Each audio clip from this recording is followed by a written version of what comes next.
Të paktën 7 persona kanë humbur jetën si pasojë një vale të re sulmesh ajrore ruse në Ukrainë, ndërsa 10 të tjerë kanë mbetur të plagosur, mes tyre edhe Dnipro, ku 5 viktima u regjistruan pasi një ndërtesë banimi u godit gjatë natës.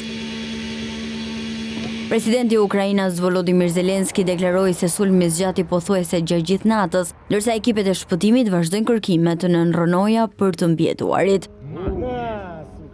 Autoritetet vendase bëjnë të ditur se infrastruktura civile, përfshirë banesa, objekte energjitike dhe ndërmarrje, kanë pësuar dëme të konsiderueshme. Sulme u raportuan edhe në qytetet Chernihiv, ku humbën jetën 2 persona, si edhe në Odesa dhe Kharkiv. Sipas burimeve ukrainase, Rusia përdori mbi 600 dronë dhe raketa, në atë që konsiderohet si një nga sulmet më të mëdha të ditëve të fundit. Mbrojtja ajrore ukrainase pretendon se ka neutralizuar shumicën dërmuese të tyre.